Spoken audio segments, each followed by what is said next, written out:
Hello everyone, welcome to my YouTube channel. आज मैं लेकर आई हूँ आप लोगों के लिए very short answers and short answers.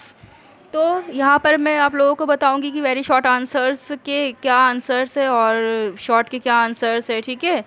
और क्वेश्चन शीट अगर आप लोगों को देखनी है तो आप लोग आई बटन पर क्लिक करके सारे क्वेश्चंस एक साथ देख सकते हैं। यहाँ मैं क्वेश्चन के साथ साथ आंसर भी बताऊँगी। ओके, स्टार्ट करते हैं। देखिए, मैं आप लोगों को एक बात बता दूँ कि मैंने 1 से लेके 11 टॉपिक तक आप लोगों को वेरी ऑब्जेक्टिव क्वेश्चंस बताए थे, है ना। तो ऑब्जेक्टिव तो हो गए, अब मुझे वेरी शॉर्ट और शॉर्ट बताना है आप लोगों को।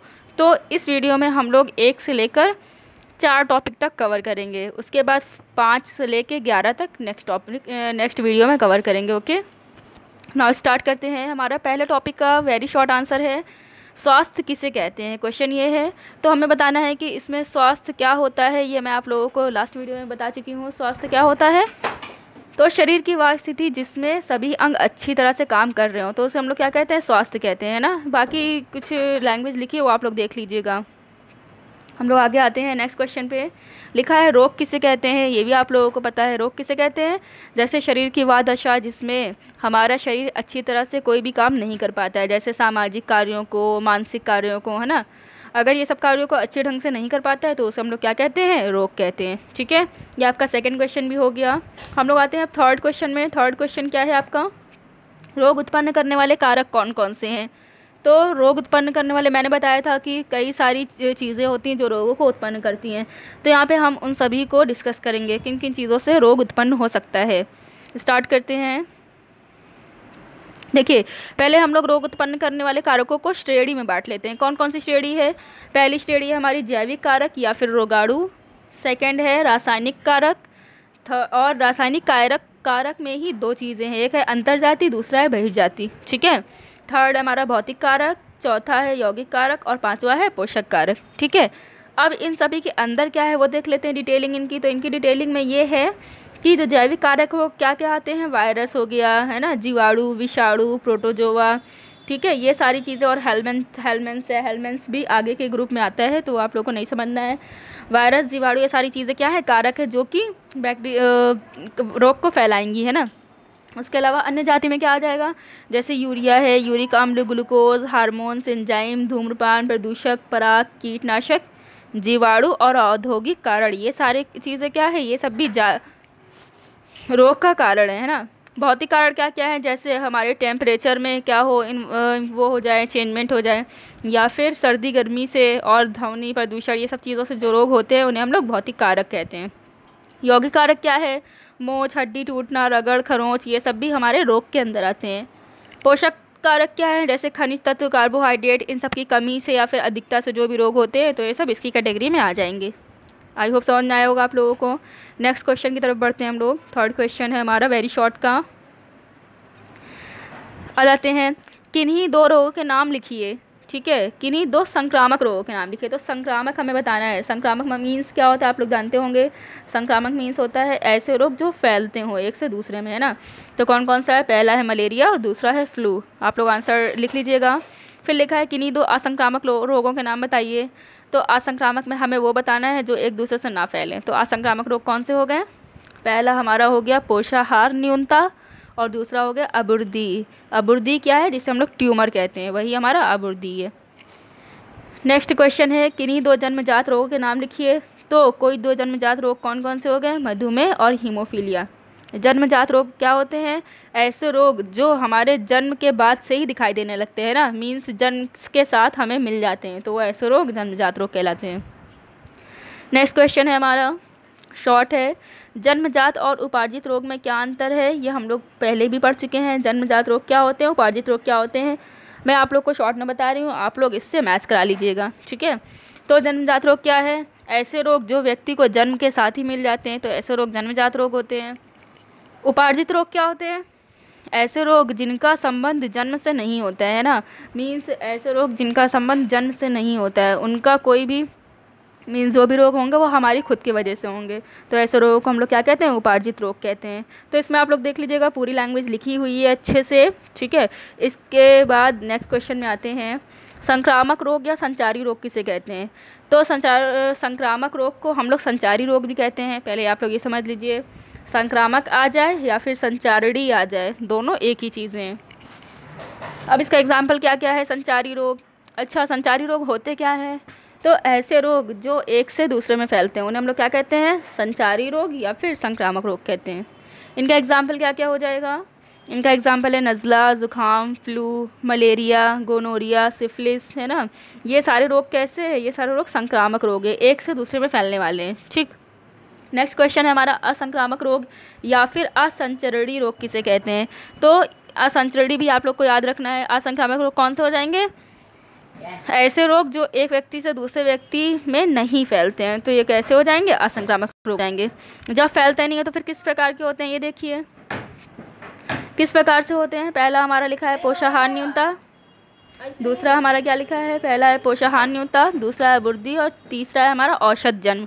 ये सब के बारे में हम लोग पढ़ चुके हैं जब हम लोग टॉपिक पढ़ रहे थे। अगर आप लोगों को इसके अच्छे से डिटेलिंग पढ़नी है तो आप लोग आई बटन पर क्लिक करके या फिर एंड स्क्रीन पे मैं इसकी वीडियो दे दूँगी, आप लोग एंड स्क्रीन पर वीडियो क्लिक करके इसको अच्छे से डिटेलिंग में देख सकते हैं। ओके, तो पोषाहार न्यूनता क्या है मैं शॉर्टली यहाँ पर बता रही हूँ। पोषाहार न्यूनता ये है कि कभी कभी हमारी बॉडी में कुछ पोषक तत्वों की कमी के कारण रोग उत्पन्न हो जाते हैं। ठीक है, जैसे विटामिन्स की कमी हो गई तो रोग हो गए, प्रोटीन्स की कमी हो गई तो रोग हो गए, कार्बोहाइड्रेट की कमी हो गई तो रोग हो गए, है ना। तो इस तरह की चीज़ों से जो कमी होती है उनसे जो रोग होते हैं उन्हें हम लोग क्या कहते हैं? पोषाहार न्यूनतम कहते हैं। ठीक है, नेक्स्ट हमारा लिखा है अबुर्दी रोग। अबुर्दी रोग क्या होते हैं? कुछ रोग ऐसे भी होते हैं जिनमें शरीर में आबुर्द उत्पन्न हो जाता है। वही बात मैंने क्या बोला है, इसकी डिटेलिंग अगर आपको पढ़नी है तो आप एंड स्क्रीन में वीडियो लगी है, उससे आप लोग अच्छे से पढ़ सकते हैं। यहाँ मैं सिर्फ और सिर्फ शॉर्ट में बताऊँगी। आबुर्दी रोग क्या होते हैं? देखिए कुछ रोग ऐसे होते हैं जिसमें कोशिकाएं क्या हो जाती हैं? अनियमित रूप से विभाजित हो जाती हैं। मतलब कोशिकाओं का विभाजन बहुत ज़्यादा हो जाता है। जब कोशिकाओं का विभाजन बहुत ज़्यादा हो गया तो हमारे शरीर में कुछ अजीब सी संरचनाएं निकल आती हैं शरीर के बाहर, उन्हीं को हम लोग आबुर्द या फिर ट्यूमर कहते हैं। ठीक है, और ऐसे रोग को क्या कहते हैं? आबुर्दी रोग कहते हैं। देखिए इसमें जो आउट ग्रोथ या फिर जो अंग बाहर निकल जाता है थोड़ा बहुत गोश्त के रूप में यानी मांस के रूप में, तो वो कैंसर का कारण भी बन जाता है आगे चल के, जो कि बहुत ज़्यादा खतरनाक है ना। तो ये सब चीज़ें आप लोग देख लीजिएगा। नेक्स्ट है हमारा औषध जन्म या अज्ञात रोग। औषध जन्म या अज्ञात रोग क्या होते हैं? ऐसे रोग जो किसी गंभीर रोग में दी गई औषधि के साइड इफ़ेक्ट से हो जाते हैं। मीन्स जैसे कोई आपको बीमारी हो गई, ठीक है, उस बीमारी को ठीक करने के लिए आपको कोई औषधि दी गई, तो वो औषधि क्या करती है? उस बीमारी को तो ठीक कर देती है, लेकिन वो कहीं ना कहीं हमारी बॉडी पर हार्मफुल इफेक्ट डालती है। मीन्स हमारे उस रोग को ठीक करके हमारे शरीर में कुछ और रोग उत्पन्न कर देती है। ठीक है, तो उसे हम लोग क्या कहते हैं? उसे हम लोग कहते हैं औषध जन्य रोग। मीन्स वो रोग किसी औषधि से उत्पन्न हुआ है, तो ऐसे को हम लोग क्या कहेंगे? औषध जन्य रोग कहेंगे। नेक्स्ट क्वेश्चन पे आते हैं हम लोग। लिखा हुआ है अवधि के आधार पर रोग कितने प्रकार के होते हैं? वर्णन कीजिए। तो हम लोग पढ़ चुके हैं अवधि के आधार पर रोग 2 प्रकार के होते हैं। कौन कौन से? दीर्घकालिक रोग और लघुकालिक रोग, है ना। दीर्घकालिक रोग और लघुकालिक रोग कौन कौन से होते हैं? तीव्र या लघुकालिक भी कहते हैं इसे। पहला तीव्र पे आते हैं, दीर्घकालिक रोग। दीर्घकालिक रोग कौन कौन से हैं? जैसे सर्दी है, जुकाम है, बुखार, मलेरिया, टाइफाइड, ये सब होते हैं थोड़े समय के लिए रोग होते हैं ना, लेकिन जो इनका प्रभाव होता है हमारी बॉडी पे वो बहुत ज़्यादा होता है। इसकी वजह से हम लोग जल्द से जल्द, क्योंकि प्रभाव तीव्र है इनका, तो हम लोग जल्द से जल्द मेडिसिन ले लेते हैं और ठीक हो जाते हैं। ठीक है, तो ऐसे रोगों को हम लोग तीव्र या फिर लघुकालिक रोग कहते हैं। दीर्घकालिक रोग कौन कौन से होते हैं? इस प्रकार के रोग कैसे होते हैं? लंबी अवधि के लिए होते हैं। लंबी अवधि मीन्स इनका जो प्रभाव है शरीर पर वो धीरे धीरे होता है और पूरा अंदर तक होता है। ठीक है, तो क्योंकि धीरे धीरे प्रभाव हो रहा है तो हमें समझ में नहीं आता है, इसलिए क्या हो जाता है? प्रभाव धीरे धीरे होने के कारण हमारी बॉडी को ये अंदर तक बेकार कर देता है, यानी कि नष्ट कर देता है या फिर नुकसान पहुंचाता है। तो ऐसे रोगों को हम लोग क्या कहते हैं? दीर्घकालिक रोग कहते हैं। कौन कौन सा है? जैसे ट्यूमर, इसके अलावा कौन सा है? हृदय रोग, ट्यूबरक्लोसिस को और क्या कहते हैं? टीबी कहते हैं। ठीक है, ट्यूबरक्लोसिस हो गया जिसे टीबी कहते हैं। फिर रुधिर चाप यानी ब्लड प्रेशर हो गया। ब्लड प्रेशर के बाद हृदय रोग, एलर्जी, फील पाँव, ये सारे रोग कैसे हैं? दीर्घकालिक रोग हैं, जो कि बहुत ही ज़्यादा समय के लिए हमारी बॉडी में हो जाते हैं। नेक्स्ट क्वेश्चन पे हम लोग आते हैं टॉपिक 3 पे। सूक्ष्म जीव या कीटाणु या रोगाणु क्या होते हैं? सूक्ष्म जीव हम लोगों को पता है, ऐसे जीव जो बहुत छोटे होते हैं, है ना, जिन्हें देखने के लिए हमें माइक्रोस्कोप यानी कि सूक्ष्मदर्शी का यूज़ करना पड़े, तो ऐसे जीवों को हम लोग क्या कहते हैं? सूक्ष्म जीव या कीटाणु या फिर रोगाणु कहते हैं। नेक्स्ट आ जाते हैं, अब तक ज्ञात सूक्ष्म जीवों को कितने समूहों में बांटा गया है? ये क्वेश्चन तो हम लोग किस में पढ़ चुके हैं? ऑब्जेक्टिव में भी पढ़ चुके हैं। देख लेते हैं हम लोग। तो कितने समूह में बांटा गया? 5 समूहों में बांटा गया है। नेक्स्ट क्वेश्चन हमारा, सूक्ष्म जीव कहाँ पाए जाते हैं? तो मैंने बता चुकी हूँ मैं यहाँ पर, सूक्ष्म जीव सभी जगह पाए जाते हैं। इवन हवा, पानी, मिट्टी, इन सभी के अतिरिक्त कहाँ पर? बर्फीले स्थानों पर, रेतीले स्थानों पर और दलदली भूमि में, हर जगह पाए जाते हैं। ठीक है, नेक्स्ट क्वेश्चन पे आते हैं। क्वेश्चन नंबर 4, टॉपिक 3 का क्वेश्चन नंबर 4। सूक्ष्म जीव सभी जंतुओं में कहाँ स्थित होते हैं? तो सूक्ष्म जीव कहाँ स्थित होते हैं देख लेते हैं हम लोग आगे। सभी सूक्ष्म जीव जंतुओं की छोटी आंत में अनेक प्रकार के सूक्ष्म जीव पाए जाते हैं। ठीक है, इवन हम लोगों की आंत में भी पाया जाता है। कौन सा सूक्ष्म जीव हमारी आंत में पाया जाता है ये आप लोग कमेंट करके बताइएगा, नहीं तो नेक्स्ट वीडियो में आप लोगों को बताऊंगी। ठीक है, नेक्स्ट क्वेश्चन हमारा लिखा हुआ है, प्रति ग्राम मिट्टी में कितने अरब जीवाणु पाए जाते हैं? अगर आपको 1 ग्राम मिट्टी दे दी जाए और उसमें पूछा जाए कि इसमें कितने अरब जीवाणु हैं या फिर कितने जीवाणु हैं, तो आप क्या बताएंगे? तो आप बताएंगे कि अगर हमारे पास 1 ग्राम मिट्टी है तो उसमें जीवाणु कितने हो जाएंगे? 2.5 अरब, 2.5 मिलियन। ठीक है, इतने जीवाणु हो जाते हैं 1 ग्राम मिट्टी में। आगे आते हैं नेक्स्ट क्वेश्चन पर। नेक्स्ट हमारा लिखा है, वायरस किस भाषा का शब्द है और इसका क्या अर्थ है? वायरस जिसे कि हम लोग विषाणु भी कहते हैं ना, तो वायरस किस भाषा का शब्द है? वायरस लैटिन भाषा का शब्द है। वायरस लैटिन भाषा का शब्द है जिसका अर्थ होता है विष। ठीक है, वायरस विष से ही बना है। नेक्स्ट है, जीवाणु भोज वायरस किसे कहते हैं? जीवाणु भोज वायरस पर आप लोग डबल टिक कर लीजिए, ये आपका इंपॉर्टेंट क्वेश्चन है और इस वायरस के बारे में आप लोग आगे भी पढ़ेंगे, ये एग्ज़ाम्स में बहुत पूछा जाता है। जीवाणुओं पर वास करने वाले वायरस को हम लोग जीवाणु भोज वायरस कहते हैं। ठीक है, मीन्स क्या है, जैसे कोई जीवाणु है, ये बैक्टीरिया की बॉडी है, तो वायरस जो जीवाणु भोज वायरस होता है वो बैक्टीरिया की बॉडी पर ही रहता है, जैसे यहाँ पर। ठीक है, तो ऐसे वायरस को हम लोग क्या कहते हैं? जीवाणु भोज वायरस कहते हैं।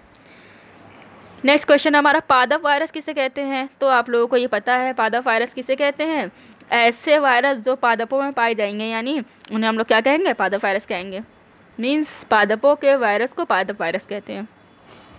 नेक्स्ट क्वेश्चन हमारा लिखा हुआ है, विषाणु की माप लिखिए। मीन्स विषाणु कितने आकार का होता है, इसकी क्या माप होती है, लंबाई चौड़ाई जो भी है, तो हमें बताना है इसकी माप क्या है। तो माप के लिए हम लोग क्या कहेंगे? विषाणुओं की माप जीवाणुओं से भी कम होती है। मीन्स जितना छोटा जीवाणु होता है उससे भी छोटा होता है विषाणु वायरस। कम से कम 10 मिली माइक्रॉन से लेकर 350 मिली माइक्रॉन तक होता है। 10 मिली माइक्रॉन से लेकर 350 मिली माइक्रॉन तक होता है। ठीक है, ये इसकी साइज़ है, बहुत ही छोटा हो गया ये। नेक्स्ट हम लोग आते हैं, सबसे बड़े वायरस का नाम लिखिए एवं आप बताइए। आप लोग को पता है सबसे बड़ा वायरस कौन सा होता है? चेचक का होता है, और क्योंकि सबसे बड़ा है तो 350 mm का होगा, मीन्स 350 mm का होगा। नेक्स्ट है, वायरस की आकृति बताइए। इसकी आकृति मीन्स शेप और साइज़ क्या होता है? तो वायरस की आकृति क्या है? वायरस के आकृति के आधार पर वायरस कैसा होता है? गोल हो सकता है, दंडाणु प्रकार का हो सकता है, तंतुवत, बहुतली, समव्यापी, असमव्यापी, ये सब होते हैं। ये सब हिंदी में तो मुझे नहीं समझ में आ रहा है, लेकिन इंग्लिश में क्या है? गोल तो ठीक है। दंड आकार का मतलब होता है फिलामेंटस, फिलामेंट के आकार का। ठीक है, बहुतली का मीन्स कई सारी उसमें सरफेसेस होंगी, समव्यापी का मीन्स हर जगह पाए जाने वाला। ठीक है, तो ये सारी चीज़ें हैं वायरस की आकृति के बारे में। अब इसके शॉर्ट क्वेश्चंस आ जाते हैं। शॉर्ट क्वेश्चन लिखा है हमारा, पहला है, वायरस पर संक्षिप्त टिप्पणी दीजिए। वायरस पर हमें टिप्पणी देना है, मीन्स वायरस कहाँ से आया है, इसकी क्या माप है, इसका आकार क्या है और वायरस शब्द का मतलब क्या है। तो ये सारी चीज़ें हम लोग वेरी शॉर्ट में भी पढ़ कर आ रहे हैं। आप लोग इसे एक बार पढ़िएगा, सब कुछ समझ में आ जाएगा। अगर यहाँ से लेकर यहाँ तक पढ़ने में किसी को कोई भी प्रॉब्लम आती है तो आप लोग कमेंट सेक्शन में कमेंट करके पूछ सकते हैं। ठीक है, नेक्स्ट हमारा क्वेश्चन है, विषाणु की आकृति तथा माप को लिखिए। अभी मैंने बताया है विषाणु की आकृति और माप हम लोगों ने पढ़ा है ना अभी। तो क्या हम लोगों ने पढ़ा है वायरस की आकृति और माप के बारे में कि वायरस सबसे छोटा 10 mm का होता है और अगर सबसे बड़े वायरस की बात करें तो वो 350 mm का होता है। यही सारी चीज़ें हमें इसमें बतानी है, और इसकी आकृति आकार कैसा होता है, सब कुछ इसमें आपको लिखा हुआ है। मैं थोड़ा सा पढ़कर बता दे रही हूँ, बाकी आप लोग आगे पढ़ लीजिएगा। देखिए, विषाणुओं की माप जीवाणुओं से भी छोटी होती है, मैंने भी बताया है। कम से कम कितना, 10 मिली माइक्रॉन से लेकर 350 मिली माइक्रॉन होता है। ठीक है। वायरस केवल इलेक्ट्रॉन सूक्ष्मदर्शी द्वारा देखा जा सकता है, ये भी मैं बता चुकी हूँ, क्योंकि वायरस बहुत ही छोटा है, इवन जीवाणु यानी कि बैक्टीरिया से भी छोटा है। ठीक है। इसके बाद इसका आकार लिखा है, दंडाणु, तंतुवत, ये सब हम लोग पढ़ चुके हैं। इसके अलावा कुछ वायरस के नाम लिखे हैं, जैसे इन्फ्लुएंजा का जो वायरस होता है वो गोल होता है। ठीक है। और कैसा बहुतली होता है। तंबाकू का जो मोज़ेक वायरस है वो लंबा होता है, छड़ के आकार का होता है। ठीक है। आलू में होता है, आलू में एक्स प्रकार का विषाणु होता है, लहरदार, छड़ के समान होता है। ठीक है। तो ये सारी चीज़ें विषाणु, अलग अलग विषाणु के अलग अलग आकार और प्रकार होते हैं। तो ये सारी चीज़ें आप लोगों को बता दी गई है ना। तो आई होप आप लोगों को समझ में आया होगा। अब यहाँ तक मैंने वेरी शॉर्ट और शॉर्ट क्वेश्चन सॉल्व करा दिए हैं। अगर इस वीडियो से रिलेटेड कोई भी प्रॉब्लम हो तो आप लोग कमेंट सेक्शन में कमेंट करके पूछ सकते हैं। अब इसके नेक्स्ट वीडियो में हम लोग टॉपिक 5 से लेकर 11 तक पढ़ेंगे। Okay, thank you, thanks for watching, अल्लाह हाफिज़।